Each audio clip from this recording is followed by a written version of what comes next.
ที่ได้กลับตำปั้มเปงในอดีตและกำลังจะทำเวลานี้เสื้อวัดเสื้อวาเสื้อบ้านเสื้อเมืองพระสยามเทวาธิราชสิ่งศักดิ์สิทธิ์ทั้งหลายอันมีพระบรมธาตุเจ้าดอยสุเทพและครูบาเจ้าศรีวิชัยนักบุญแห่งล้านนาไทยเป็นต้นขอกราบอาราธนาและเชิญชวนมาปกปักรักษาพ่อแม่ลูกหลานเหลนวงศาคณาญาติ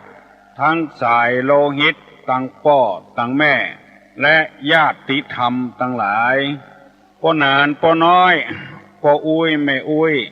พี่ป้านาอาข้าราชการทหารตำรวจทั้งที่อยู่ในบ้านในเมืองและรักษาประเทศชาติตามเขตชายแดนตลอดถึงพ่อกาพาณิชย์ครูบาอาจารย์คนทำให้ทำสวนคนทำมาค้าขายทุกคนที่ฟังรายการเมื่อเจ้าวันนี้ขอท่านทั้งหลายมีความสุขกายสุขใจหิมาก้าขึ้นมีโชคมีลาภเหมือนกันกู้หัวตัวคนนานแสนนานได้เทินก่อนที่จะได้นำรายการนี้ออกไปขอเชิญชวนมวลท่านทั้งหลายได้ประนมมือขึ้นไหว้พระเพื่อให้เกิดความเป็นสิริมงคลกับตัวกับครอบครัวกับธุรกิจการงานการเดินทางและการขับรถขับลาบ่ฮือมีอุบัติเหตุอุบัติภัยเนี่ยเกิดขึ้นกับท่านทั้งหลายประนมมือขึ้นเน้อว่าตัวเน้ออะระหังสัมมาสัมพุทโธภะคะวาพุทธังภะคะวันตังอภิวาเทมิกราบสวากขาโตภะคะวะตาธัมโมธัมมังนะมัสสามิกราบสุปฏิปันโนภะคะวะโตสาวกสังโฆสังฆังนะมามิกราบหันธรรมยังพุทธัสสะภะคะวะโตปุพพะภะคะนะมะกะลังกะโลมาเสนะโมตัสสะภะคะวะโตอะระหะโตสัมมาสัมพุทธัสสะนะโมตัสสะภะคะวะโตอะระหะโตสัมมาสัมพุทธัสสะ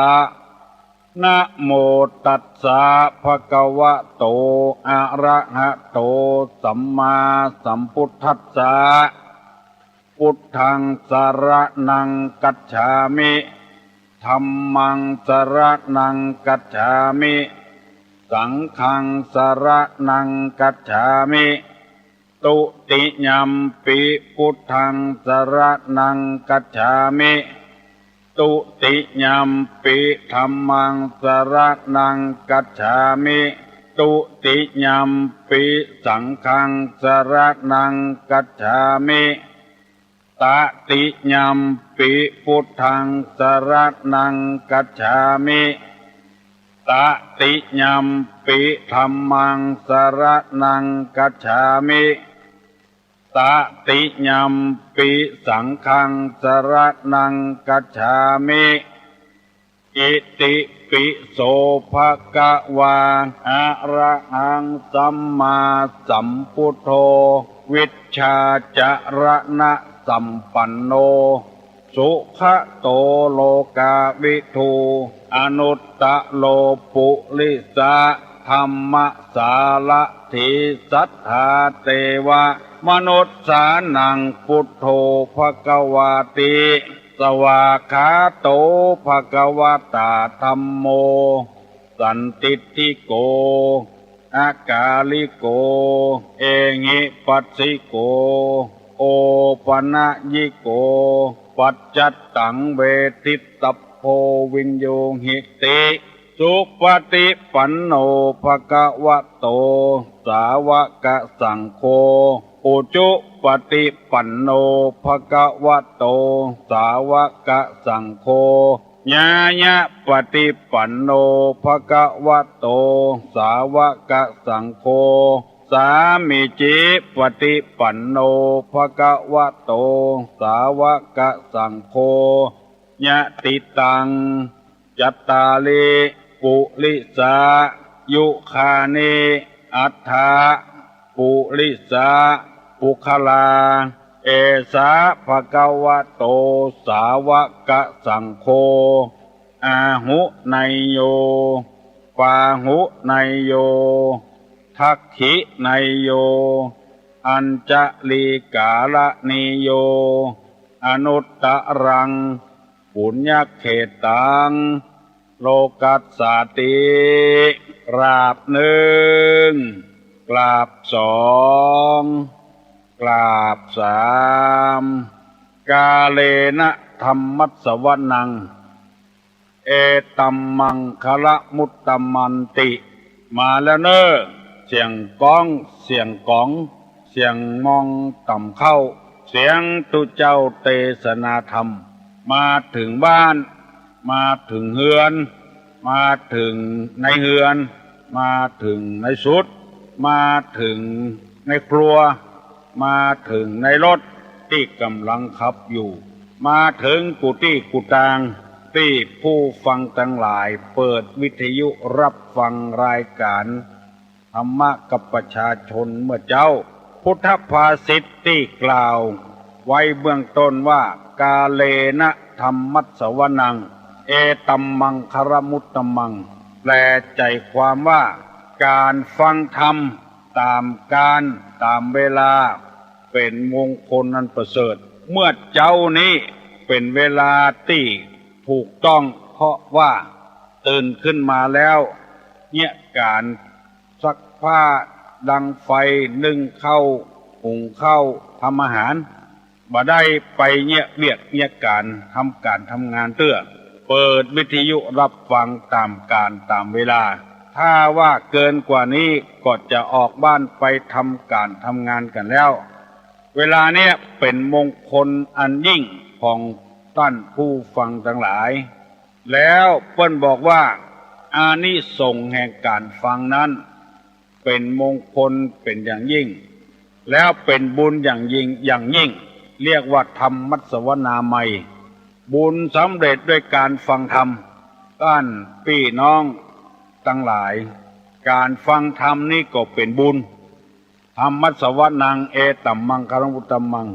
การฟังธรรมเป็นมงคลกาเลนะธรรมสวนังการฟังธรรมเป็นมงคลธรรมสวนาไมยบุญสำเร็จด้วยการฟังธรรมเป็นมงคลโดยเป็นบุญโดยประใจฟังกันบดาย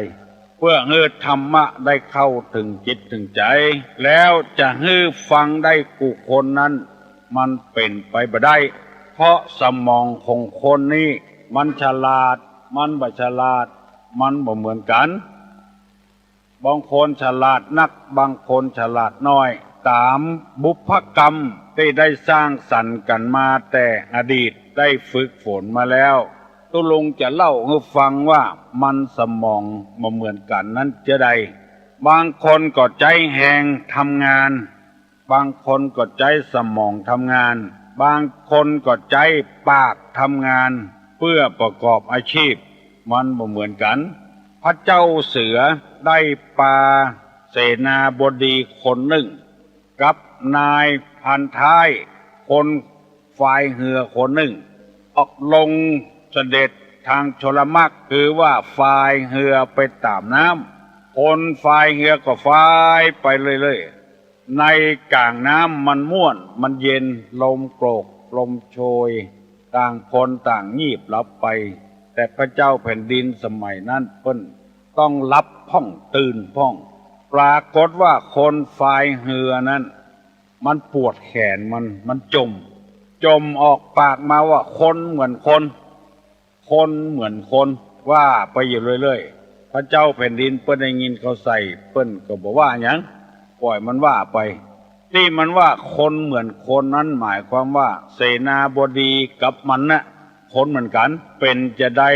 ยังบ่ช่วยกันฝ่ายเหือในอู้ต่ำบ้านเฮาน่ะฝ่ายเหือ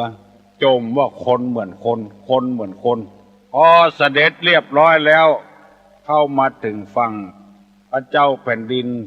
ก็ขึ้นไปถึงไปบนปราสาทเสนาบดีกับคนฝ่ายเหือก็ขึ้นไปโดย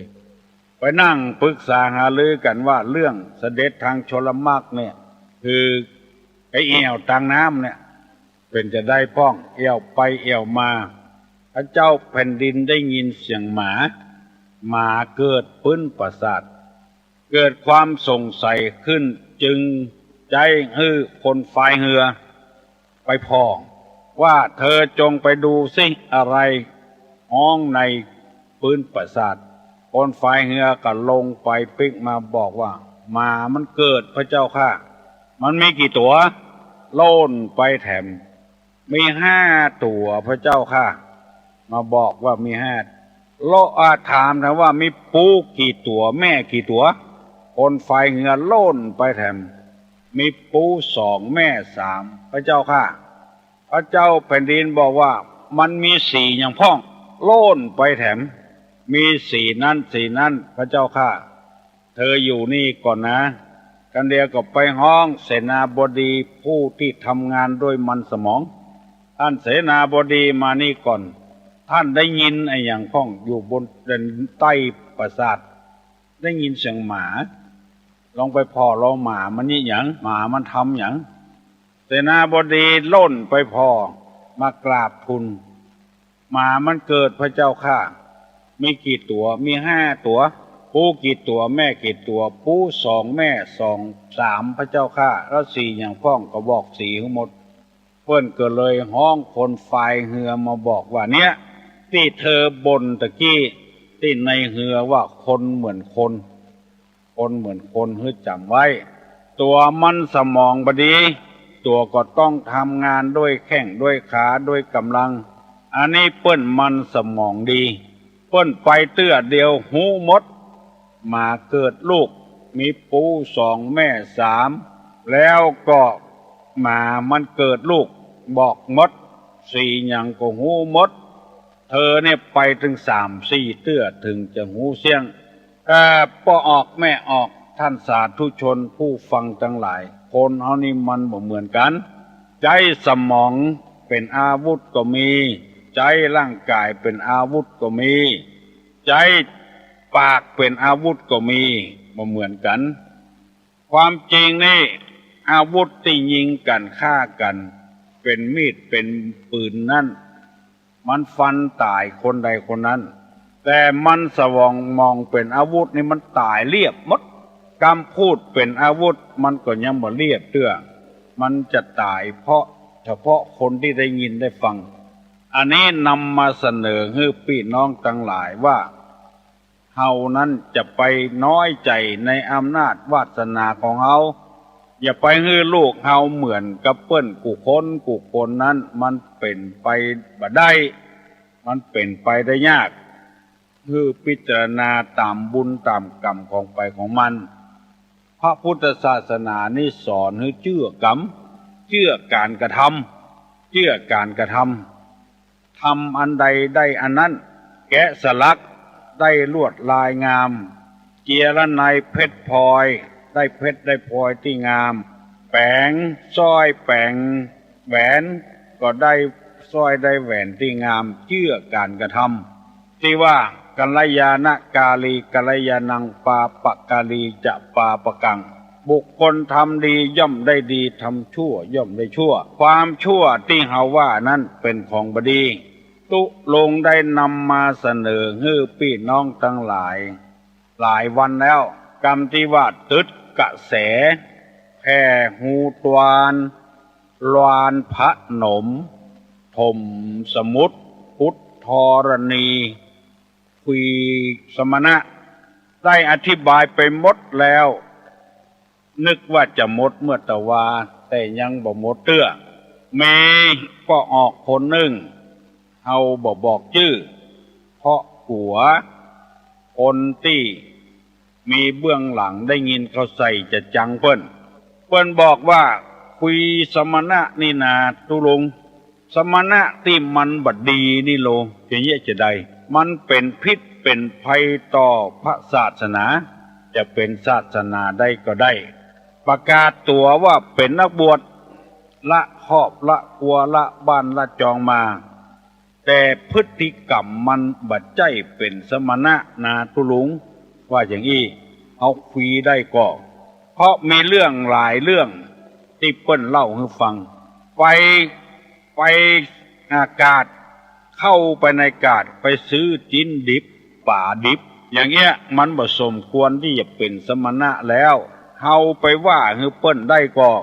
เอาไปคุยได้ก็คุยบ่ให้เปิ้นเนี่ยได้ก็นอกจากซื้อจิ้นดิบป่าดิบยังบ่พอขอโทษเน้อผู้ฟังทั้งหลายตุลุงขอโทษจริงๆเปิ้นบอกเงตุลุงนะไปซื้อผ้าถุงแม่ยิงซื้อแผ่วกางเก่งในปุ้นคือแม่ยิงจะเป็นลูกหุจะเป็นหลานหุเป็นอย่างก็ตามเด้อมันสมควรก่อทุกเจ้าไปซื้อของแม่ยิงเอาไปให้ไผ่ก็ตามเด้อแล้วยังบ่พอแปลงยันเตียนคือก็จ่ายกับแม่ยิงคือเอากัน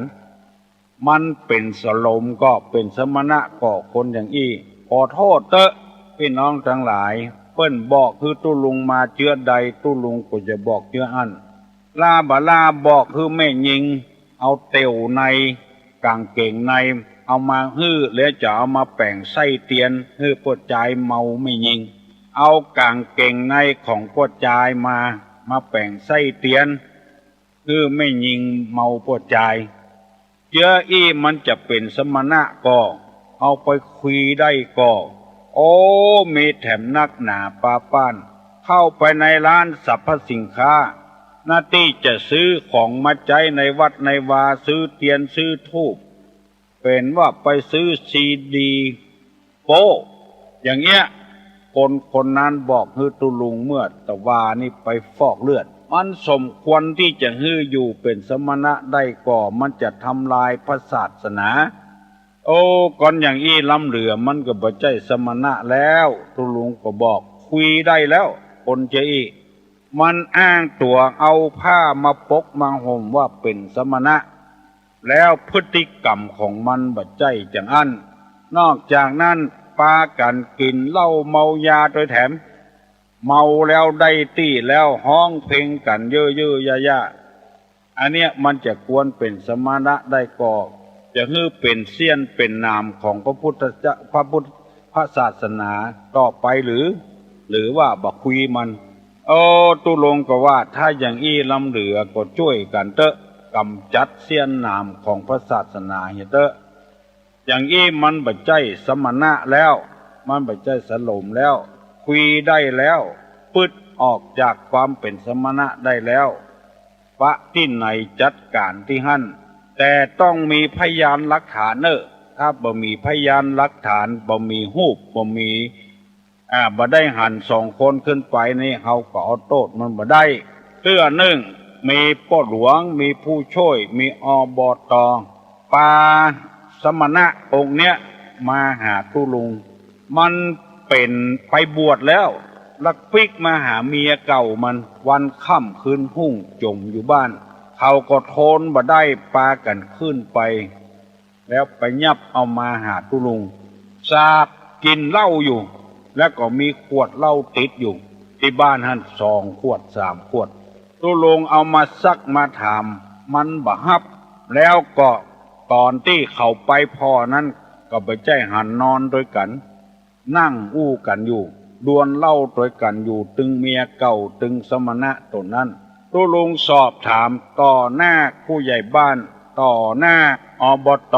ต่อหน้าผู้ช่วยมันก็บ่ฮับอย่างสักอย่างมันว่ามันมาหาลูกมันเพื่อจะสั่งจะสอนลูกมันยังมาเตื้อบ่เข้าบ้านมาเตื้อก็เขาว่าท่านยังบ่ไปนอนวัดเสียก่อนไปท่าลูกมันบ่ดึกบ่ดื่นในบ้านในจองมันบ่ดีมันก็เถียงเขาว่าฉันไม่ได้ทำอะไรเขาบอกว่าขวดเหล้าเป็น3-4 ขวดนั่นโลฉันไม่ได้ดื่มผู้หญิงเขาดื่มนั่นเอง ตุลุงก็ถามไอ้อย่างมันก็บ่ฮับสักอย่างอันนี้เป็นอนิยต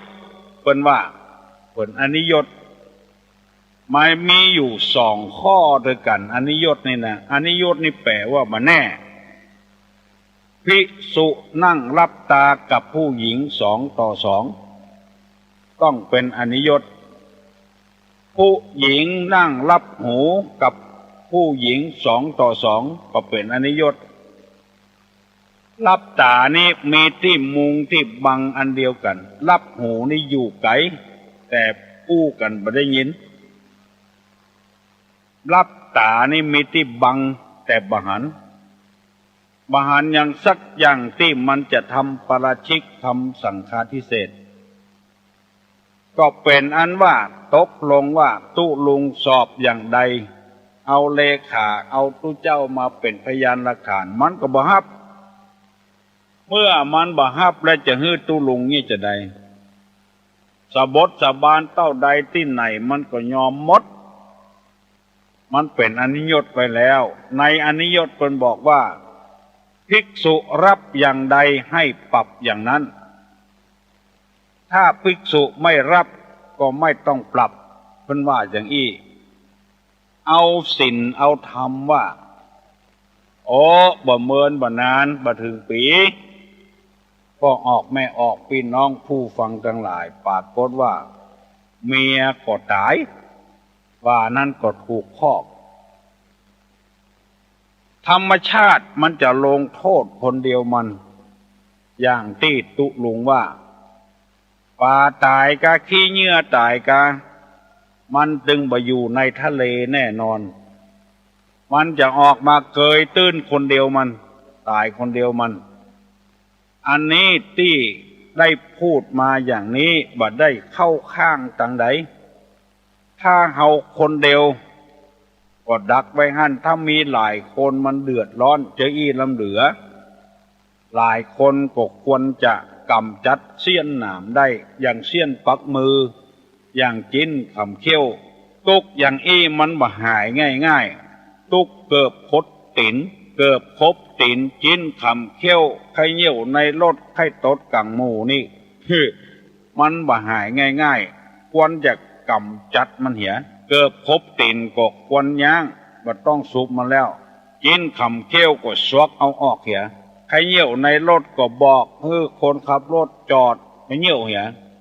ไข่ตดกังหมูอันนี้บ่จ้างว่าจะได้อันเนี้ยมันมีความทุกข์มันขำอยู่หั่นไปก็บ่ไปอยู่ก็บ่อยู่เพราะตุลุงมีประสบการณ์เรื่องนี้มาแล้วมีคนมาฟ้องมาร้องหันก็มีหลักมีฐานก็หูบ่ได้บ่หันได้ยินก้าเขาบ่ว่าในหูแต่บ่หันกับตาหันคนเดียวก็ยังเชื่อบ่ได้ต้องหัน3 คนขึ้นไปก่อนถึงจะเชื่อได้หมู่นี้เป็นต้นช่วยกันกำจัดเตอะก็ออกแม่ออกแล้วคนใดไปลงเคารพนับถืออยู่อันนั้นเป็นสิทธิของคนเฮาช่วยอย่างกันบ่ได้ละเป็นสิทธิของคนอย่างที่ตุลุงว่าปตาเสือหวานก็บ่หวานหอมก็บ่หอมเอามากินกับข้าวอยู่อันนี้มันเป็นเรื่องของแต่ละบุคคลถ้าเฮาหันว่าเป็นเสี้ยนเป็นน้ำเอาจากกำจัดบ่ฮื้ออยู่ทำนาบนหลังคนนุ่งผ้าเป็นนักบวชเหมือนกันเป็นสมณะเหมือนกันแต่ว่าทำตัวบ่ถูกอันเนี้ยขออย่าไปส่งไปเสริมเปิ้นหันที่ไหนก็บอกฮื้อตำรวจก็ได้บ่เดียวมันอาบัตินี่มันเป็น2 อย่าง1โลกวัชชะคือหมายความว่าอย่างตุเจ้ากินข้าวแรงเนี่ยก็ว่าตุเจ้ากินเหล้าเนี่ยในวินัยเปิ้นปรับน้อยเดียวแก้แก้ปาจิตตีนี่แสดงอาบัติมันก็หายแล้วแต่มันเป็นโลกวัชชะเจ้าบ้านหันแล้วมันน่าเกลียดน่าจังอย่างเงี้ยเอาช่วยกันกำจัดได้แล้วแจ้งให้ตำรวจก็ได้ไปหันตุเจ้าซื้อจิ้นดิบป่าดิบในกาดซื้อผ้าถุงไม่ยิงซื้อกางเก่งในไม่ยิงไปซื้อเทปซีดีเนี่ยเทปวิดีโอโป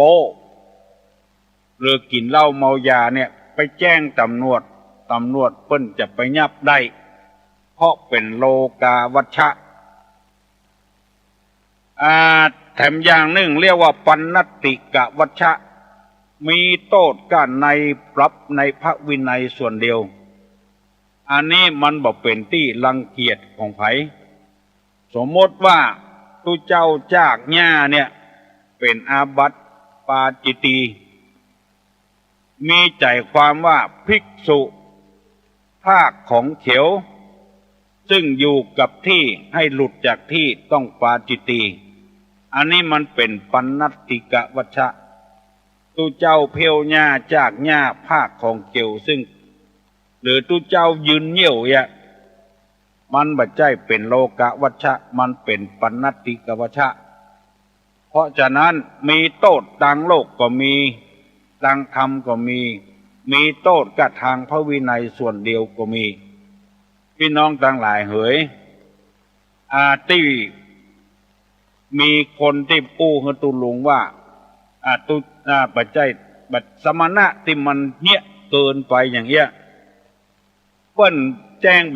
ปิ้นไปบิณฑบาตอันเนี้ยแล้วอันนี้กินข้าวงายแล้วมาบิณฑบาตเปิ้นเอาเข้าเอาแกงเขาใส่ก็บ่เอาจะเอาเงินอย่างเงี้ยมันเป็นโลกาวัชชะไปแล้วผิดถึงพระวินัยผิดถึงโลกแจ้งให้ตำรวจไปยับได้ตุเจ้าเจืออีนะตำรวจเปิ้นจะยับแล้วก็มาสอบสวนตุเจ้าการเจ้าคณะอำเภอการถ้าเกิดในตำบลก็เอาไปเจ้าคณะตำบลเกิดในอำเภอก็เอาไปหาเจ้าคณะอำเภอแล้วเปิ้นจะสอบสวนตุเจ้าหมู่นี้สมณะหมู่นี้มันเป็นสมณะปลอมตามปกติแล้วเปิ้นบวชแล้วเปิ้นจะสอนว่าเธอได้บวชเป็นภิกษุแล้วเนออาการกิริยาวาจาใดของสมณะเธอจงต้องทำอาการกิริยานั้นๆความเลี้ยงชีวิตของเราเนื่องด้วยผู้อื่นเราควรทำตัวให้เขาเลี้ยงง่ายเปิ้นจะสอนอย่างเงี้ยอุปชาเปิ้นสอนสติวิหาริกเปิ้นแล้วสติวิหาริกก็จะได้จำไว้สอนอนุศาสตร์8อย่างนิสัย4อกรณียกิจ4นิสัยคือจะต้องทำเที่ยวบิณฑบาตนุ่งห่มผ้าบางสุกุลอยู่โคนต้นไม้ฉันดาดยอดองและน้ำมูดเน่าอันนี้เพิ่นจะสอนคือบิณฑบาตเนออย่าเลี้ยงอาชีพตัวเองเปิ้นใส่ก็เอาเปิ้นบ่ใส่ก็บ่ท่าไปขอของเปิ้นปิดประตูบ้านอยู่ก็อย่าไปต่อยประตูบ้านเปิ้นเปิ้นกำลังนอนหลับม่วนงานอยู่บางรายนี่เปิ้นบ่ลุกวันเสาร์วันอาทิตย์เปิ้นมาพักมาผ่อนไปบิณฑบาตเปิ้นบ่เปิดประตูบ้านไปต่อยประตูบ้านเปิ้นอย่างเงี้ยมันบ่ถูกนะเปิ้นก็เอาเปิ้นบ่ก็บ่เอา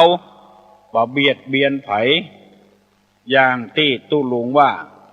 อันใดถ้าเป็นการเบียดเบียนคนอื่นพระพุทธเจ้าเปิ้นบ่ท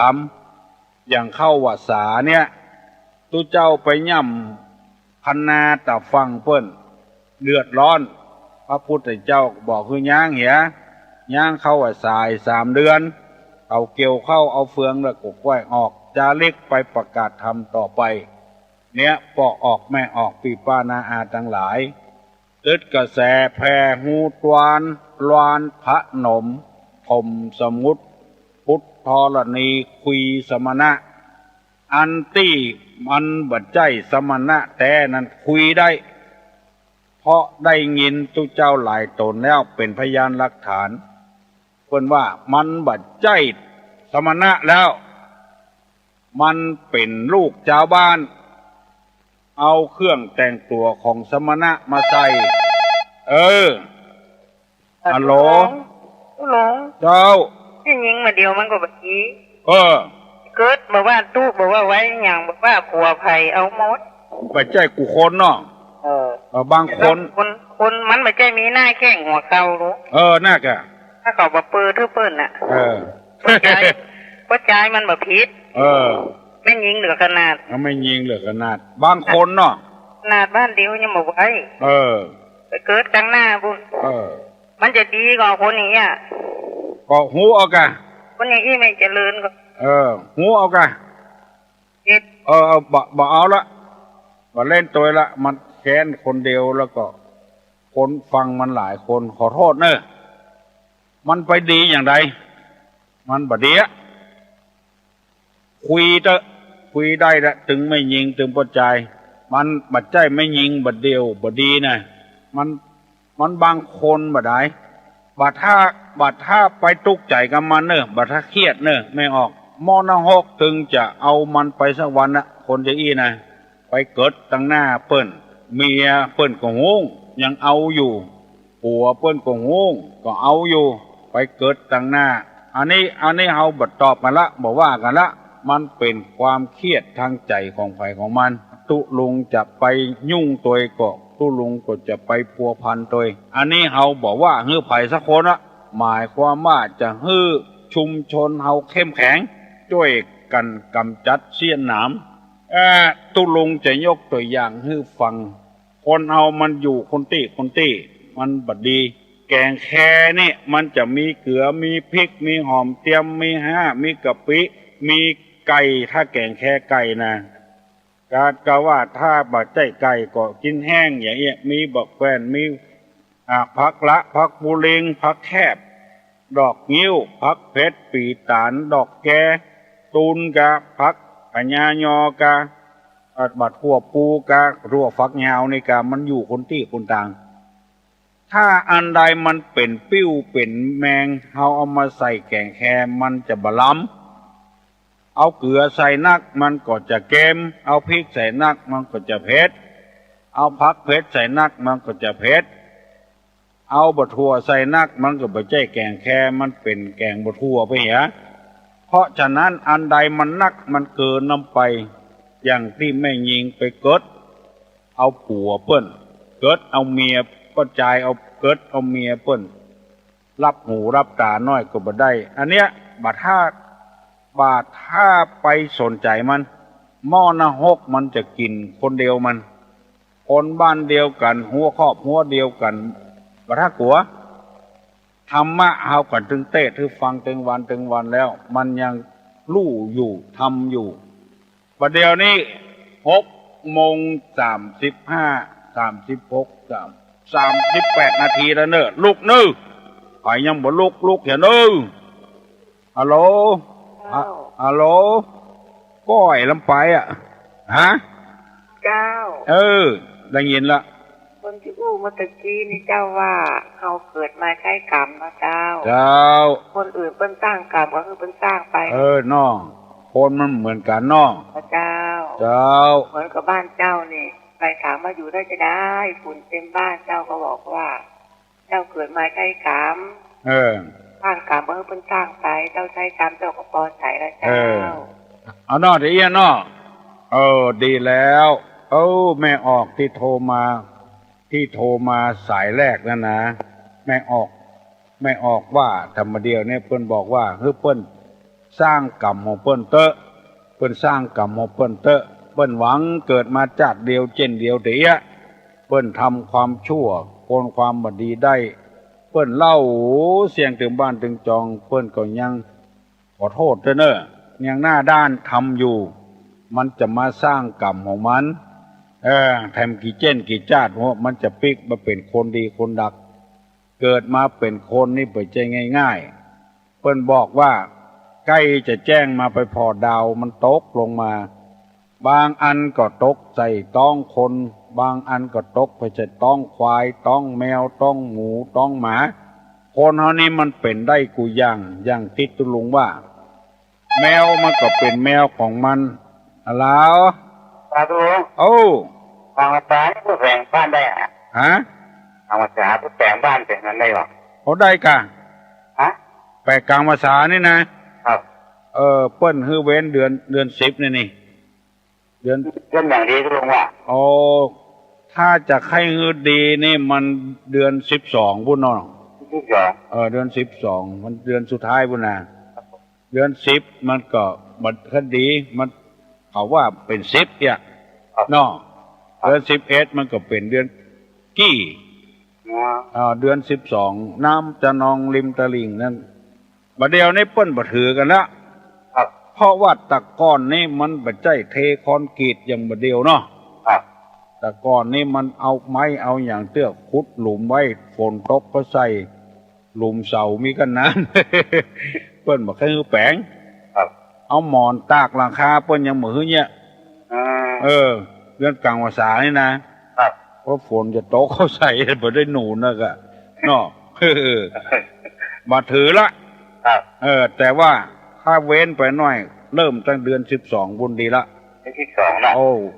อยู่สุดยอดของเดือนเนาะครับ10ยอดของเดือนน่ะครับ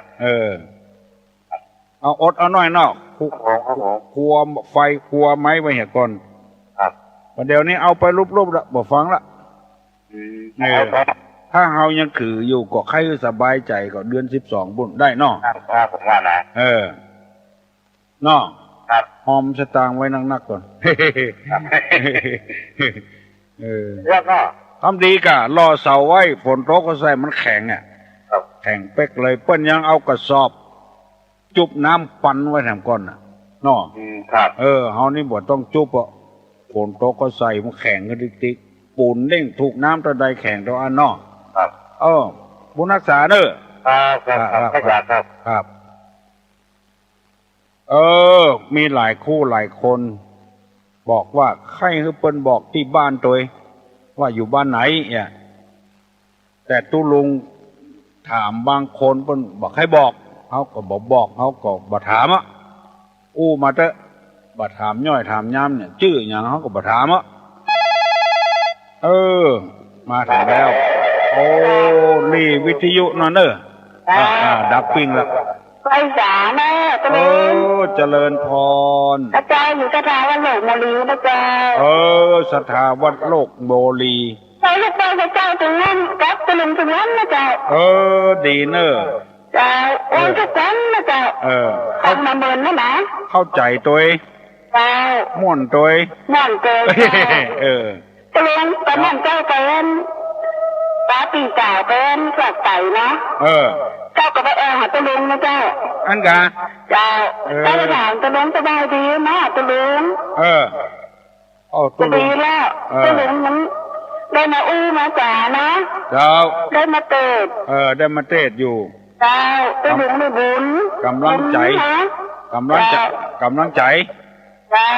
บุญมากจ่าอยู่ถึงไร่เนอะเจ้าถึงอย่างนั้นนะอยู่หน้าบ้านนะตะลุงนะเนาะจ้ามีหน้าประฟังคุณย่างฟังประจักษ์เนอะจ้าป้อนข้อมูลที่ถูกต้องเข้าคอมพิวเตอร์เนาะจ้าก็ไปนอนวัดเจ้านอนวัดเลยโมลีนะเจ้าดีแต่ไปปฏิบัติธรรมเจ้าแบบทุกสิ่งนะอนุโมทนาโตยเนอะอย่างน้อยก็ได้คนดีไว้ในบ้านในเมือง1 คนละเนาะเจริญพรดีอกดีใจตัวเนอะก็ออกแม่ออกจะอย่างก็ไม่ได้ละอัลโหลขอนมัสการเจ้าน้องป๊อปเจ้าน้องป๊อปแหละขอถามคำถามเจ้าถาม4 คนหาม3 คนแห่1 คนนั่งแคร่2 คนพาไปเจ้าคือไอ้หยังไงเนาะเจ้าเพื่อตูอุ้ยตอบเนาะเจ้าคนอื่นตอบยังบะแยบโยนเนาะเจ้า4 คนหามนั่นคือธาตุทั้ง4ดินน้ำไฟลมธาตุดินนั้นจะมีผมขนและฟันหนังเนื้อเอ็นกระดูกเยื่อในกระดูกม้ามหัวใจตับพังผืดไตปอดไส้ใหญ่ไส้น้อยอาหารใหม่อาหารเก่าอันนี้เป็นธาตุดินนะธาตุน้ำนั้นก็จะมีดีสเลดหนองเลือดเหงื่อมันข้นน้ำลายเปรี้ยวมันน้ำลายน้ำมูดไขข้อมูดอันนี้เป็นธาตุน้ำนะธาตุไฟนี่ก็ไฟที่อย่างกับไฟที่เผาอาหารในย่อยไฟที่อยู่ในกายธาตุลมนี่ก็ลมหายใจ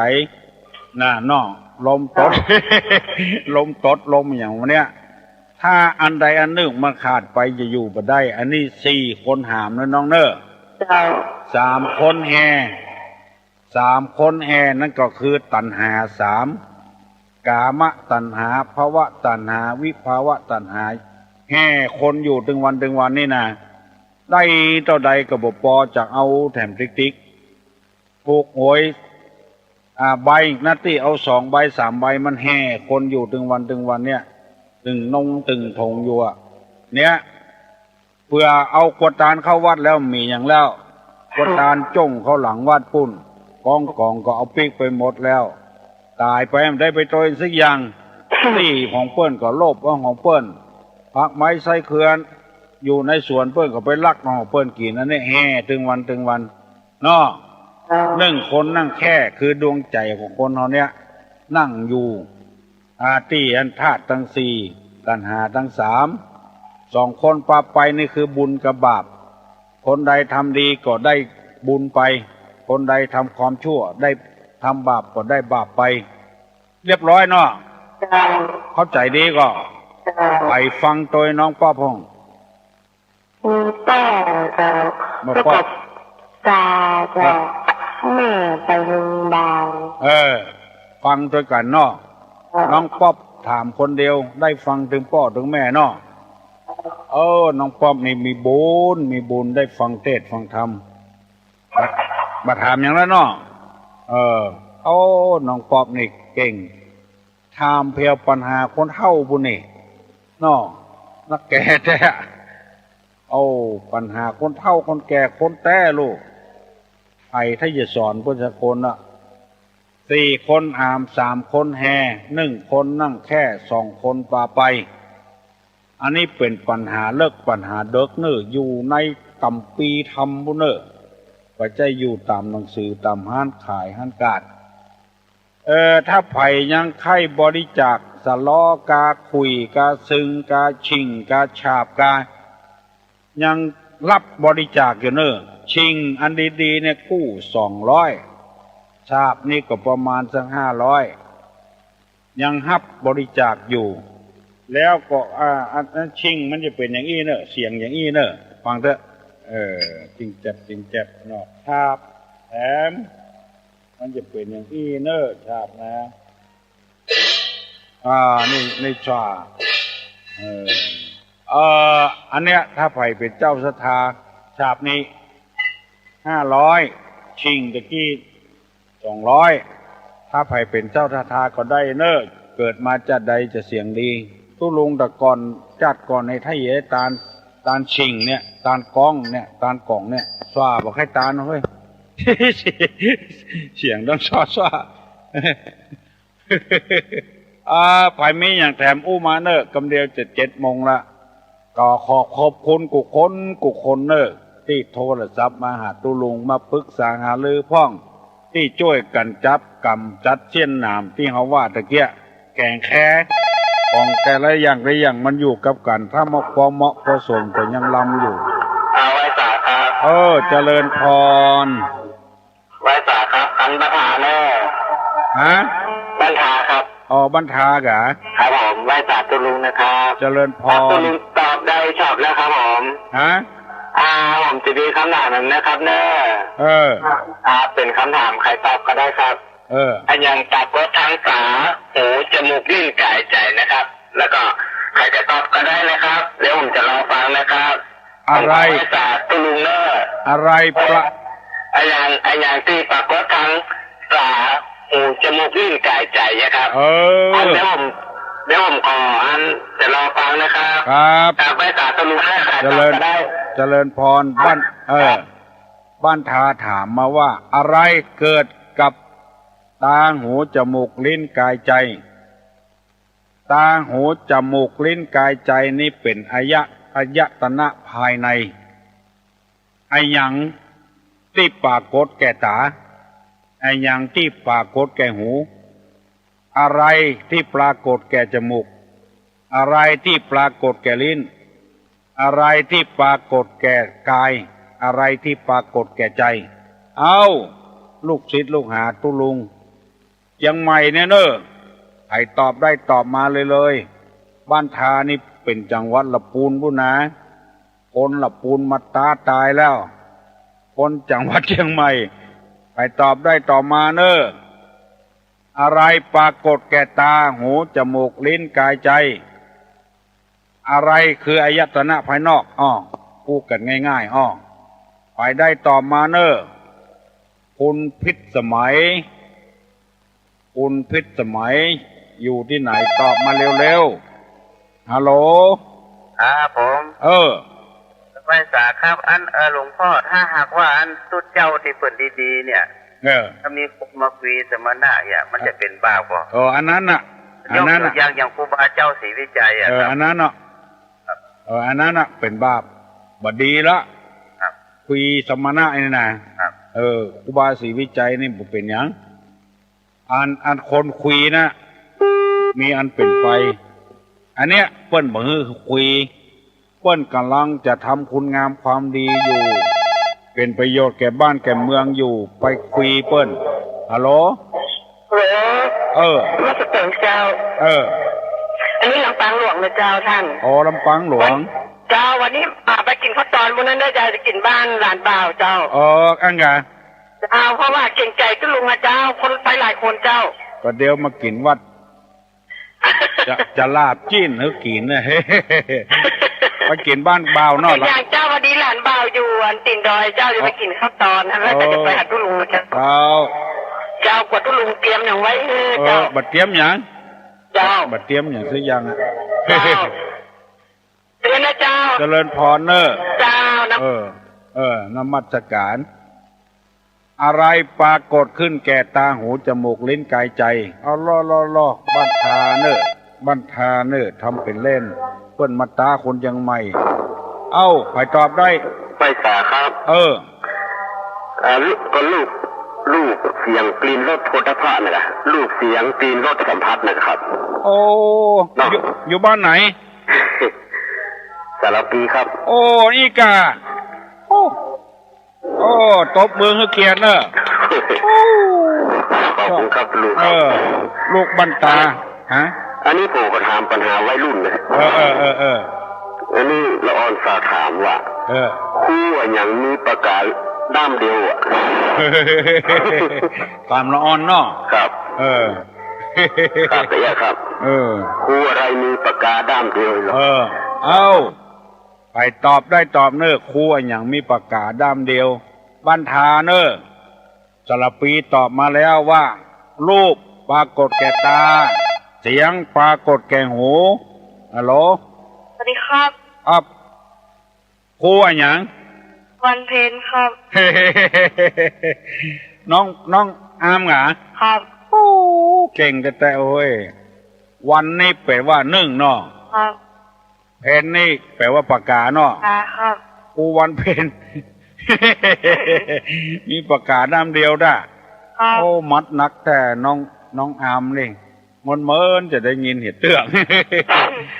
วันนี่แปลว่าหนึ่งฟังถึงวันฟังถึงวันบ่ได้โทรมาเนาะครับน้องป๊อบน้องอามยังเก่งอยู่ตลอดเวลาน้องอามตุลุงควันใจของเปิ้ลเนอร์ที่เข้างานได้ยังครับยังไม่ได้กินเท่าแหละครับยินดีนะน้องเนอร์ครับก็มาสการครับสารปีถามว่าครูไอ้อย่างมีประกาศด้ามเดียวมาลงละอ่อนบ้านดอนแก้วหนองฟานนี่เฮ้ยอำเภอแม่ริมเนอะบอกเฮ้ยน้องอามนี่นะคนอำเภอแม่ริมเนอะอำเภอแม่ริมนี่นะจะมีสอนม้าสอนช้างสอนควายเป็นครูใหญ่ลูกฮัลโหลภาษาครับคุณลุงครับตะกี้ตอบได้ฉาบแล้วครับคุณลุงครับตะกี้มาได้ท่าทายความดีเนอะว่าบัดได้มาเดินได้ท่าทายความดีเนอะแต่ท่าทายก็กิเลสที่อวิชชามันทำไปนะคนถามก็ได้บุญคนตอบก็ได้บุญจะได้ทำลายความบอกผู้ที่หนักไปเนอะมาได้ท่าทายความดีเนอะว่าบัดได้ทุลุงว่าเพื่อมันม่วนบัดได้เพื่อมัน อันนั่นแหละคือลุงอันหมายความว่าถ้าทายครับไอ้ข้าวหมูพูดที่หนักใจนะขอรักษาคุณลุงเนอะว่าเล่นมาได้การรักษาเลยครับเจริญพรบ้านทาไปโดนสารปีตอบตาหูจมูกลิ้นกายใจสารปีตอบมันลงบ้านอำเภอไม่ลืมแต่แล้วบ้านหนองฟานศพสาดอนแก้วตำบลตุลุงเนี่ยตำบลเดียวกันเนี่ยปูวันเพ็ญมีปากขาดำเดียวหลวงอ่อนมาแหลมแตะแหลมว่าเดียวนี้ที่ไม่ลืมนี่นะมันจะมีสอนจ้างเตะฟุตบอลนะไม่ลืมเนี่ยนี่ฮัลโหลภาษาตุลุงครับเจริญพรตุลุงครับตุลุงครับที่ตุลุงว่าอย่างกับที่ของเที่ยวอันดับแรกจีนของเที่ยวเขาอยู่ในโลกอย่างเหรอใครได้กะก่อนมันนะก่อนมันนะตุ๊กเกิบครบตีนเกิบครบตีนนี่เนาะจีนตุลุงขอถามปัญหาตัวเนาะเอาไข่ตายได้กับเพื่อนตายมันแล้วผมมาจากบรรทาเหมือนกันนะบรรทามาเดี๋ยวเนี่ยมีญายักษ์ตัวหนึ่งเนาะถามหน้ามีดวงตาย2ข้างข้างหนึ่งสว่างข้างหนึ่งลึกลีมีปากอยู่12 ปากมีควันบ่มากปากละ30 ซี่กินสัตว์ทั่วปัตตภีหายายักษ์ตัวนั้นได้แก่อย่างครับเข้ามาหาทางโลเอ้ยหายได้มันตอบนะครับเนอะหายได้ตอบเนอะตุลุงต้องเฉลยกรรมถ้าไต่ไปตอบมาได้ตุลุงจะตอบเนาะละไว้ก่อนมีพญายักษ์ตัวหนึ่งมีตา2 ข้างหนึ่งสว่างข้างหนึ่งริบลีมีปาก2 ปากนี่กะอย่างลืมไปละฮัลโหลประการเจ้าตอบได้กะวันเดือนนั่นน่ะการแม่งกับเจ้าวันนั่นน่ะเจ้ามันนักนะมันหลายอย่างตะวันกับเดือนก็ถูกละตะวันนี่ตาสว่างเดือนตา2กับเดือนเนาะมันน่ะ32ก็มันน่ะ32ก็เป็นนั้นเดือนน่ะกะเดือนเป็นวันน่ะกะเป็นวัน30 วันกินสัตว์ทั่วปฐพีเนี่ยกินสัตว์ทั่วปฐพีเนี่ยโลกไม่ใช่กันกินสัตว์ทั่วโลกเนาะปุเลยนะเก่งฉันปุเลยล่ะขันแก้วไม่ขันแก้วเนาะบัดธรรมดาเนอะไม่ขันแก้วนี่นะขอตบมือเกียรติครับเนอะเจริญพรถูกต้องแล้วตา2 ข้างหนึ่งสว่างข้างหนึ่งริบรีคือตะวันกับเดือนมีปากมีฟันอยู่30 ซี่คือ30 วันมีปาก12 ปากคือมกราคมกุมภาพันธ์มีนาเมษาพฤษภามิถุนากรกฎาสิงหากันยาตุลาพฤศจิกาธันวา12 ปากยักษ์ตัวนี้คือใครกินสัตว์ทั่วปฐพียักษ์ตัวนี้คือวันเดือนปีตะวันหมู่นี้เป็นต้นว่าธรรมดาเนอะต่อไปนี่จะเก่งขึ้นกันนะติ๊กๆกับคนเฮาประเดี๋ยวบ่ได้ตู้ลุงว่าเล่นบ่ได้เนอะบอกว่าไปไถไปตาไผ่ไปตาไผ่นะ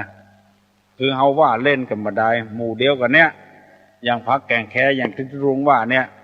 ถ้ามันเต้าใดเต้ากันนี่มันล้ำถ้าอันใดมันล้ำกันไปเนี่ยแล้วเอาพริกก็ใส่นักมันก็เผ็ดเอาเกลือก็ใส่นักมันก็เค็มฮัลโหล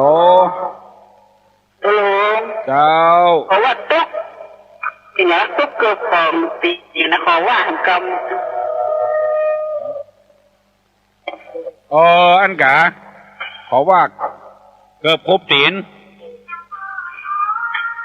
กินขำเขี้ยวไข่เยี่ยวในรถไข่ตดกังมู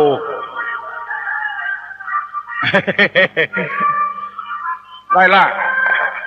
เจ้าตีประโยคนะตุลุงเนาะเกือบพบตีนกินขำเขี้ยวไข่เยี่ยวในรถไข่ตดกังมูเจ้า มันตกขนาดนั้นนะคือยาน่ากะเจ้าขอบคุณเจ้าให้สนใจไปทางนี้ธรรมะธรรมโมไปสนใจตุกเกิบครบตีนจิ้นคำเขี้ยวขเหนียวในรถขตดกลางหมู่สนใจไปทางนี้นักแกพวกเนอะตุกหมู่นี้นะฮัลโหลสวัสดีเจ้าไหวสาไปลุงเจ้าไหวสาเจ้าบ้านปะแกเจ้าอัน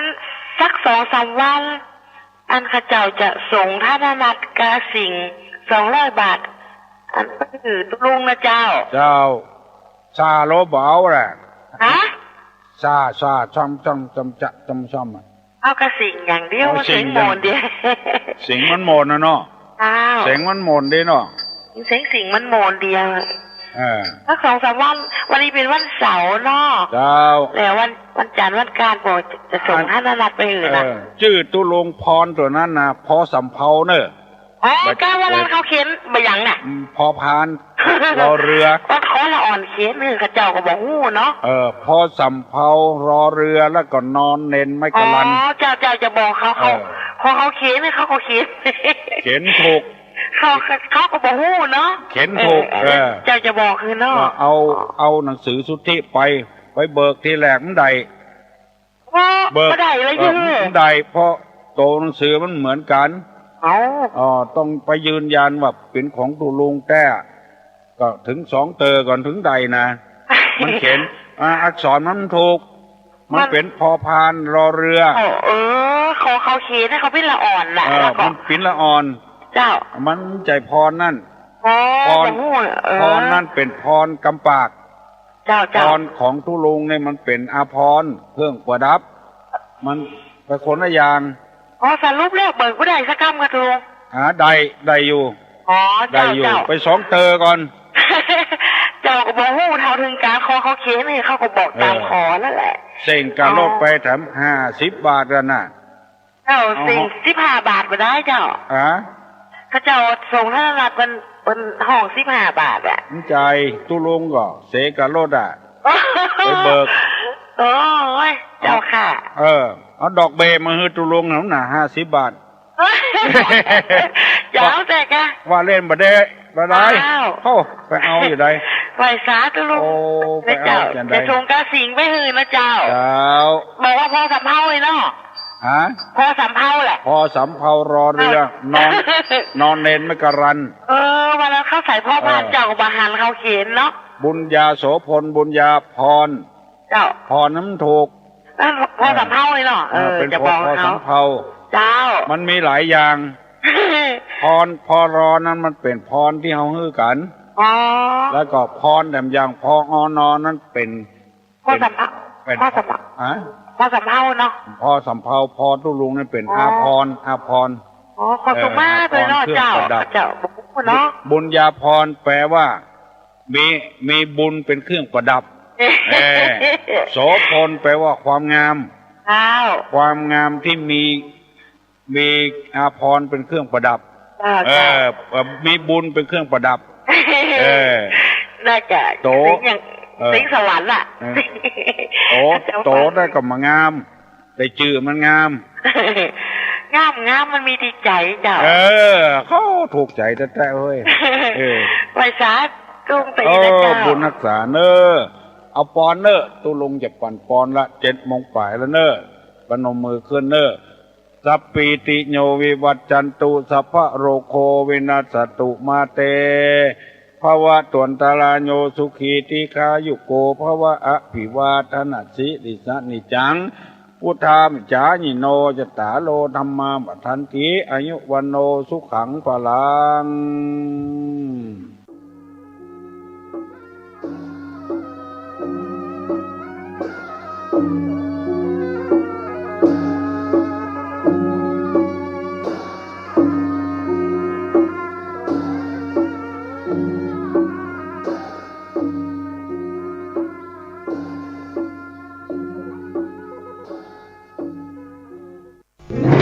เนื่อง ในโอกาสพระราชพิธีมหามงคลเฉลิมพระชนมพรรษา 6 รอบ 28 กรกฎาคม 2567 รัฐบาลขอเชิญชวนหน่วยงานภาครัฐ ภาคเอกชนและประชาชนร่วมแสดงความจงรักภักดีและสำนึกในพระมหากรุณาธิคุณด้วยการจัดตั้งโต๊ะหมู่ประดิษฐานพระบรมฉายาลักษณ์พระบาทสมเด็จพระเจ้าอยู่หัวพร้อมเครื่องราชสักการะประดับธงชาติไทยธงตราสัญลักษณ์และประดับผ้าระบายสีเหลืองร่วมกับผ้าระบายสีขาวตามอาคารสถานที่ของหน่วยงานและบ้านเรือนพร้อมทั้งจัดกิจกรรมจิตอาสาบำเพ็ญสาธารณประโยชน์เพื่อสืบสานพระราชปณิธานและบำเพ็ญสาธารณกุศลถวายเป็นพระราชกุศลตลอดปี 2567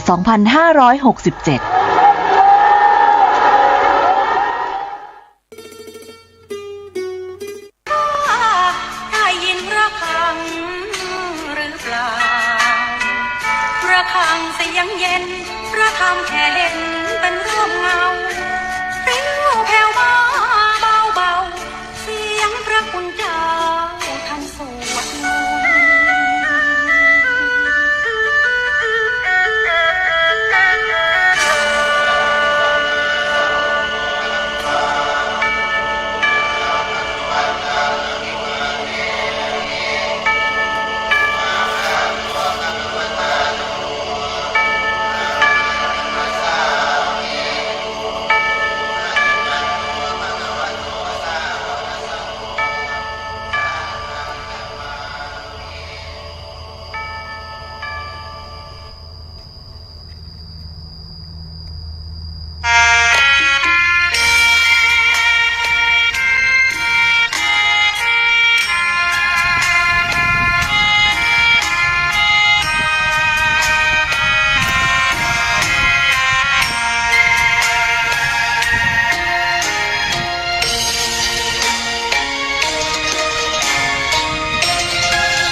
เจ้า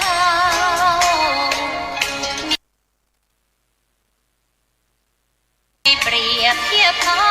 เทียบเราใครมองไม่งามช่างเขา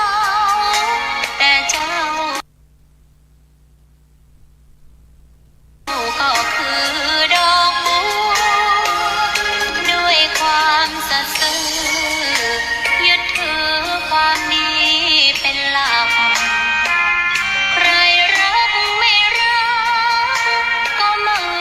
จมปลักมอ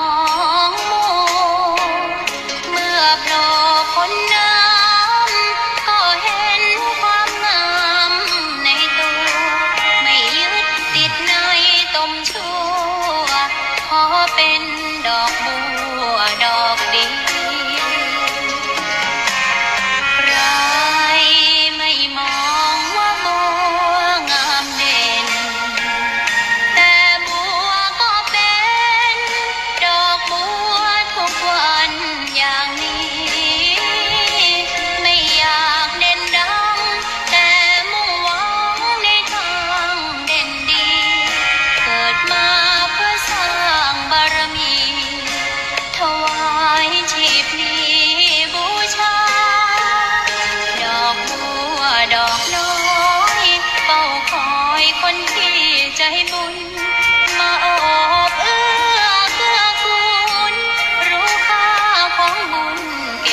บุญ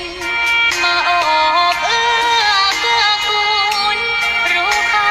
ของบุญเก็บบัวขึ้นมาเพื่อสร้างความดีและสร้างบารมีดังว่าใช้ดอกบัวนี้บูชาพระสัมมาสัมพุทธองค์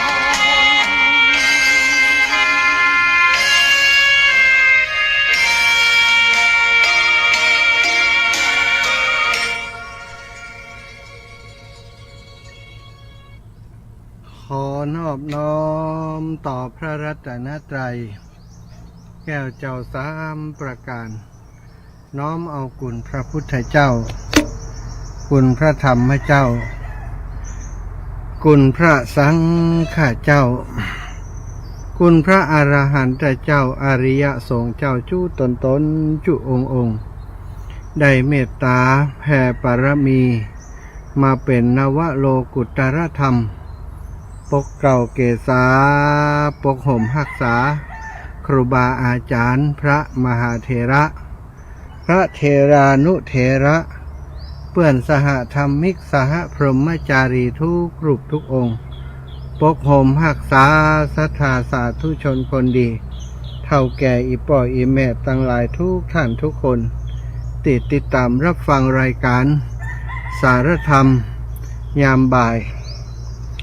ตั้งสถานีวิทยุในเครือข่ายคลื่นสีขาวเพื่อชาวประชาซึ่งออกอากาศจากวัด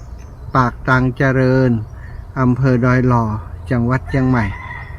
โดยเมตตาปรมีของครูบาอาจารย์ท่านพระครูอภิวัฒนวิกรมผู้อำนวยการสถานีซึ่งได้แจ้งผ่านตังช่างเทคนิคน้องเจให้ได้ทราบว่าวันนี้ท่านอาจารย์ได้ไปกิจของสงฆ์ในจังหวัดลำพูนไปอำเภอลิเนาะได้ยินโยมแม่สุกันธาว่าท่านอาจารย์วันยงก็มานะเนาะเปลี่ยนผ้าครูบาวันนี้เปิ่นคงจะมีพิธีกรรมอย่างสักอย่างที่วัดของครูบาเขาปีเนาะท่านอาจารย์ก็ได้ไปที่ปุ้นอีนะก็คงจะเป็นสาเหตุนี้ที่ท่านอาจารย์สามารถจะเข้ารายการได้ตามปกติเหมือนกับทุกๆวันนี้วันพุธปกติก็จะเป็นท่านอาจารย์พระครูอภิวัฒนวิกรมเป็นผู้ดำเนินรายการสถานวันนี้พอท่านอาจารย์แจ้งมาก็ได้เตรียมตัวเนาะคณะที่เดินอยู่ก็วางแผนว่าจะไปสอบภาคที่ไหนในเวลา 15 นาฬิกาก็บังเอิญเหลือเกินเดินมาจนมาถึงสถานที่แห่งหนึ่งพอตั้งนอกมาต้นไม้อย่างมาสวยงามร่มรื่นดีคงจะเป็นสถานที่อย่างสักอย่างเป็นที่ของป่าไม้จ้าเป็นที่ของอย่างจ้าเนาะก็เดินมาเข้าใกล้เข้าหันป้ายเป็นป้ายวัดสถานวัดอนัตตาเนาะวัดป่าอนัตตาวัดป่าอนัตตาก็เลยหันยาอันก็เดินข้ามถนนมาที่แหลกอยู่ทางฝั่งด้านซ้ายเนาะวัดอยู่ด้านขวามาก็ตัดข้ามถนนมาตรงเข้ามาในวัดก็มาปะครูบาอาจารย์พอดีเพิ่นบอกว่าหันธงอยู่ตั้งนอกวันอธิษฐานว่าขอให้เพิ่นเข้ามาพักทางในวัน ก็ได้มาสนทนาอูจากันท่านอาจารย์ถามไปถามมาอูไทยใส่กันจัดเมินเพิ่นถามว่าอาจารย์เป็นคนเหนือกะว่าอาจารย์ก็เหนือกะครับผมมุกเจียงไฮ้มา สายทุดงเหมือนกันเพิ่นเดินทุดงมาอีสานมาคงจะมาอยู่ติดตั้งเพศหลายปีละ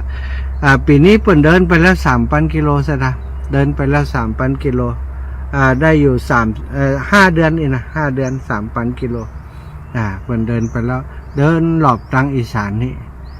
จะเดินรอบอีสานแถม2 ปีแล้วก็จะกลับบ้านเฮายังไม่ได้กันดีกำจัดนะเปิ้น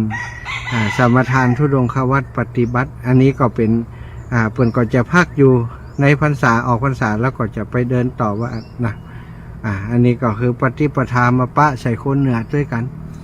หุ่มธุดงด้วยกันด้วยนะมันไปเดินธุดงเนาะ วันนี้ไหนๆก็มาแตนนะมวยแตนอาจว่าใจตัวจริงเป็นมวยแตนก็ตีแตะนะอีพ่ออีแม่ทั้งหลายแต่เจ้าก็ได้แตนครูบาอาจารย์ไปอยู่ชุดหนึ่งเนาะตั้งแต่ตี 3ถึงตี 5วันนี้ความจริงอาตมามีรายการนะวันพุธเนาะสุมาเตอร์ขออนุญาตดื่มน้ำกันตี 3ถึงตี 5ก่อนใจเวลาของอาตมานะแล้วก็5 โมงถึง 7 โมงวันนี้เป็นวันพระนะครูบาอาจารย์เป็นก็ปาสถาญาติโยมทำกิจกรรมวันพระของเปิ่นแต่ละวัดส่วนใหญ่ที่จัดรายการด้วยการที่คลื่นสีขาวของเฮานี่ก็เป็นสมปานเจ้าอาวาสไปนักเวลาวันพระวันอย่างนี้เปิ่นก็บ่ได้วางเนาะสันทานเนาะก็จำเป็นจะต้องสวะรายการมาแจ้งมาบ่ได้ก็ยินดีน้อมรับเนาะน้อมที่จะรับใจครูบาอาจารย์ทุกรูปทุกองค์เพราะว่าอาตมาเป็นตู้เจ้าขี้ปูเป็นตู้เจ้าบ่ได้ว่ามีภาระธุระอย่างนักหนายิ่งช่วงนี้เดินธุดงค์นี้ก็คือบ่มีปัญหาอย่างเนาะบ่ได้มีกิจนิมนต์บ่มีอย่างสักอย่างมีแต่เดินฉะนั้นก็หมายความว่าถ้าอาจารย์เป็นแจ้งมาก็ขอให้มีเวลาเตรียมตัวได้พักผ่อนเหี่ยกรรมได้หู้ตัวอีกนะได้หู้ตัวได้ตั้งตัวก็จะได้เข้ารายการตามปกติเหมือนที่ทุกครั้งที่ผ่านมาเนาะก็ขอบคุณครูบาอาจารย์ที่เมตตาที่ไว้วางใจมอบเวลามาให้กับเก่ากับผมได้ปฏิบัติหน้าที่ได้ทำหน้าที่ตรงนี้ศรัทธาญาติโยมวันนี้เนาะก็ได้เดินธุดงค์ธรรมยตราวันนี้เป็นวันที่15ของการเดินทางของอาตมาก็ได้เดินทางมาจนถึงวันนี้นี่มาถึงจังหวัดอุดรธานีนะจังหวัดอุดรธานีบัดเดี๋ยวนี้พอระยะทางที่จะไปจังหวัดอุดรนี้ก็ห่างจากตรงนี้ไปที่อุดรธานีก็แหมบักไก่ละสตาแหมประมาณ20กว่ากิโลน้อยๆเนาะวันพุธนี้ถึงตัวเมืองอุดรธานีแต่วันนี้นี่ยังได้ก็คงบัดถึงละมันเหลือ20กว่ากิโลเนาะวันนี้บัดถึงก็จะเป็นปัญหาอย่างเพราะว่าเดินแต่ละวันบัดได้มีเป้าหมายว่าจะต้องถึงตรงนั้นตรงนี้นะเพียงแต่ว่าเดินเท่าที่เฮามีแฮงจะ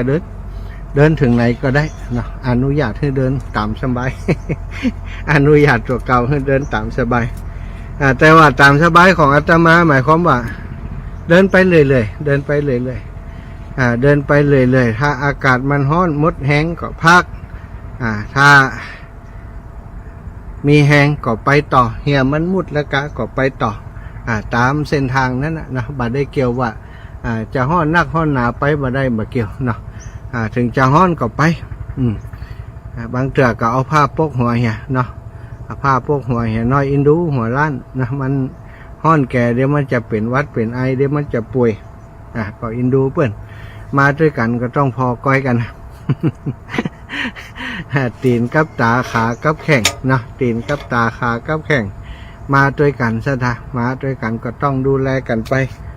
ถ้าเขาบ่ดูแลร่างกายเขาปล่อยให้ส่วนใดส่วนหนึ่งมีปัญหาบ่ว่าส่วนใดมีปัญหาเนาะ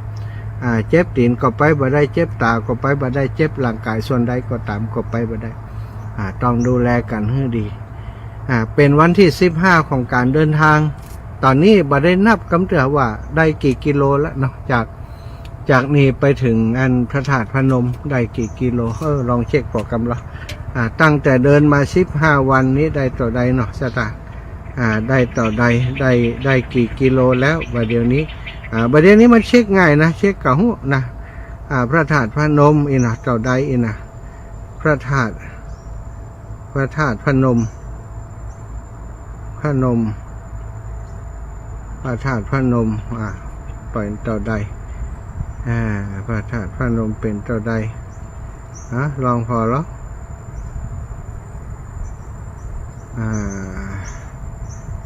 ต่อใดโอ้ได้200ปลายอยู่213กิโลอยู่213กิโลโอ้ก็ถือว่าบรรนักหนาเท่าใดนั่นนี่นะ213กิโลอันนี้มันถ้าจะไปตังลัดตังอย่างนะ แต่ว่านี่โยมเพิ่นบอกว่าเกือบจะ300นะ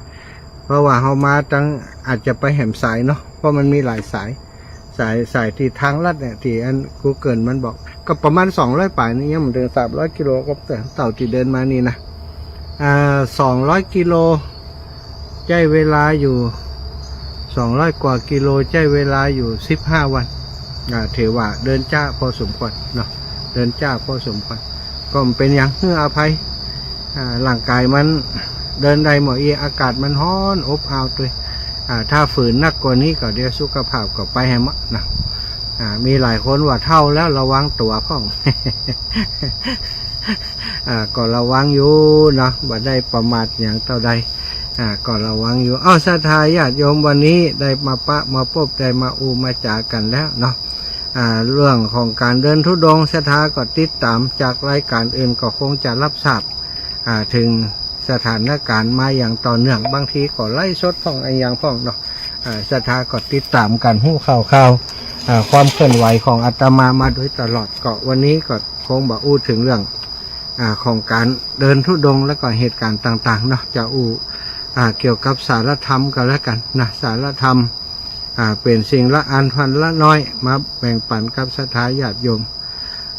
ศรัทธาอีป่อยอีแม่ทั้งหลายเนาะคนเฮาบัดเดี๋ยวนี้บ่ค่อยเชื่อบ่ค่อยสนใจเรื่องของเวรของกรรมเรื่องของบาปบุญคุณโทษบ่ค่อยใส่ใจบ่ค่อยสนใจแล้วก็บ่กลัวบาปบ่มีจริงบุญบ่มีจริงคนเฮาตายแล้วก็หู้เรื่องบ่ฮู้ขี้มีดังอย่างมันจะเป็นอย่างกระจ่างมันอย่างอนาคตตั้งหน้าบ่เกี่ยวกับเฮาทำบ่เดียวนี้คือมีความสุขกับปอมีความสุขอย่างใดมีความสุขจากการ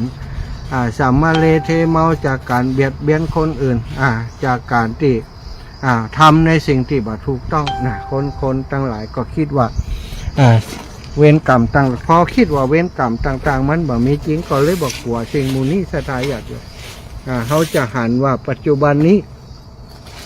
บางคนนี่ประกอบอาชีพถึงกับเอาเรื่องของสิ่งบดีทั้งหลายนะมาประกอบอาชีพมาเป็นการเป็นงานนะหาเงินหาทองเลี้ยงตัวเองสร้างความร่ำรวยให้ตัวเองบักกว่าบาปบักกว่ากรรมกัน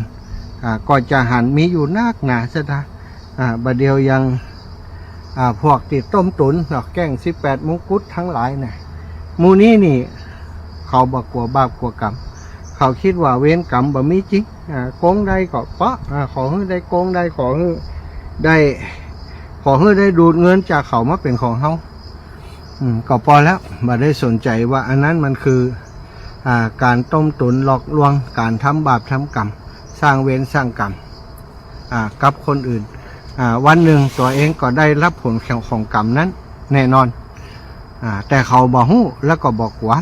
คือบางทีอาจจะหู้แต่ว่าบอกหัวบ่ได้ตระหนักว่ามันจะเป็นโทษเป็นกรรมจริงศรัทธาญาติโยมหลายคนบ่ได้ศึกษาบ่ได้เรียนรู้เนาะบ่เคยได้หันตัวอย่างที่ทำกรรมแล้วได้รับผลของกรรมนี่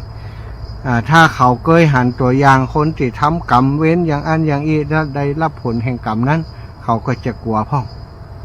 แต่ถึงอย่างไรก็ตามซะนะเขาจะกลัวหรือบ่กลัวสิ่งที่เขาทำไปแล้วนั้นแน่นอนวันหนึ่งเขาก็จะได้รับผลแห่งกรรมนั้นเสมอวันนี้อยากจะนำเสนอศรัทธาเป็นตัวอย่างเนาะเป็นตัวอย่างก็คิดว่าศรัทธาคงก็เคยได้ยินได้ฟังมาแล้วแต่ว่ามันเป็นตัวอย่างที่ชัดเจนในสมัยพุทธกาลนี้ไม่สมัยพุทธกาลศรัทธาญาติโยมมีปัจจัยที่จิตใจโหดร้ายเหี้ยมโหดอยู่คนหนึ่งบัดเดี๋ยวนี้เฮามาพอคนที่เปิ่นฆ่าหมูฆ่าอย่างบ้านเฮาบ่มีไผเนี่ยไอ้อย่างโหดร้ายเหมือนไอ้หมอนี่นะหมอนี้มันชื่อว่าจันทะสุกลิกมันมีอาชีพโดยการเลี้ยงสุกรขายเลี้ยงขายนี่มันได้กำไรน้อยขายตัวนี่ได้กำไรน้อยไอ้หมอนี้มันบุบด้วยซะนะบุบขายแล้วมันก็มักจิ้นหมูด้วยเนี่ย วันไหนบ่ได้กินจิ้นหมูมันบักกินอย่างอื่นเลยฉะนั้นมันเลยเลี้ยงหมูด้วยฆ่าหมูขายด้วยอันนี้คืออาชีพของมัน ได้ยินว่านายจันทสุกลิกนี้ฆ่าสุกรทั้งหลายกินผ่องขายผ่องเลี้ยงชีวิตอยู่ถึงอายุ54 ปี55 ปีชาถา55 ปีที่ผ่านมานี่คือฆ่าหมูตลอดนะมีอาชีพฆ่าหมูก็ฆ่าหมูตลอด55 ปีในเวลาที่เขาอยากมากแพงนายคนนี้มันฉลาดมันเอาเกวียนบรรทุกข้าวเปลือกไปแอวตามชนบทต่างๆไปแอวบ้านนอกไปเสาะแหลกเอาหมูน้อยมาบ้านเอาแหลกกับสุกรบ้านด้วยข้าวเปลือกประมาณ1 ทนานหรือ2 ทนานจากนั้นก็บรรทุกเกวียนกลับมาล้อมเตี่ยแห่งหนึ่งเอาเป็นคอกไว้อยู่หลังบ้านแล้วก็ปลูกพักในที่อันเลี้ยงหมูไว้นั้นให้หมูกินเพื่อให้ลูกสุกรเหล่านั้นได้กินเมื่อลูกสุกรเหล่านั้นกินกอพักต่างๆผ่องกินสรีละวัชชะขูดผ่องก็เติบโตขึ้นบัดเลี้ยงนี่ก็ว่าจะเลี้ยงเปิ่นดีแต่ว่านะมีอาหารมีแกบมีล้ำอย่างให้เปิ่นกำแล้วนี่เอาไปล้อมไว้แล้วก็ปลูกพักปลูกอย่างให้มันกินอย่างอันละแต่มีความประสงค์จะฆ่าตัวใดก็มาตัวนั้นให้แน่นณที่ฆ่าแล้วก็ทุบโดยค้อนสี่เหลี่ยมเพื่อให้เนื้อสุกรนั้นพองหนาขึ้นพอหูว่าเนื้อหนาขึ้นแล้วก็ง้างปากสอดไม้เข้าไปในระหว่างฟันในระหว่างฟันของหมูเขี้ยวมันเอาไม้สอดเข้าไปหั่นจากนั้นก็กอกน้ำร้อนที่เดือดผ่านเดือดโบะเนี่ยต้มน้ำร้อนเอาปิ๊บต้มน้ำร้อนเดือดโบะหั่นง้างปากหมูได้ก็เอาไม้สอดไปตักน้ำร้อนเดือดโบะเนี่ยลวกลงไปซะท่าใส่ลงไปในปากของหมูโอ้อย่างมาโหดล้ำโหดเหลือซะท่าหมูที่โดนน้ำร้อนนั้นน้ำก็ดิ้นรนเนาะเขากรอกน้ำเข้าไปด้วยธนานโลหะน้ำร้อนนั้นเข้าไปผ่านอยู่ในท้องครับขี้หมูครับอย่างต่างๆออกจากท้องออกจากลำไส้ของหมูลงไปทางทวารนักจนน้ำสะอาดซะท่าถอกลงไปจนน้ำออกมาจากทวารก้นหมูนั้นบ่มีน้ำขุ่นติดมาเพียงสักเล็กสักน้อยเมื่อหันว่าท้องหมูสะอาดแล้วเขาจึงออกมันก็ออกเป็นน้ำใสออกมาเนาะบ่มีน้ำที่ขุ่นเขาก็ลาดน้ำที่ยังเหลือบนหลังสุกรนั้นน้ำส่วนที่เหลือที่เอาเทใส่ท้องแล้วเอามาลาดบนหลังสุกรนั้นน้ำก็ลวกสุกรนั้นลอกเอาหนังดำๆออกไป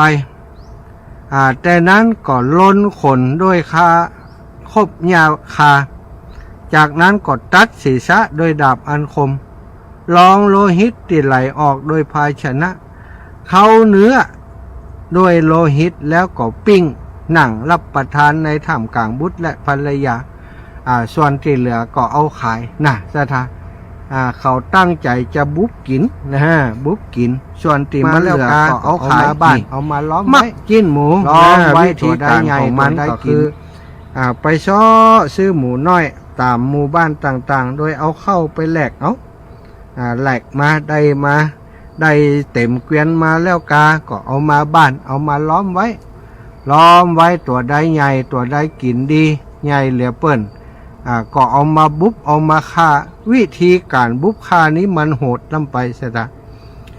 โหดหมักเอาค้อนสี่เหลี่ยมตุบแล้วก็เจอว่าตุบให้ตายแล้วก็ปอ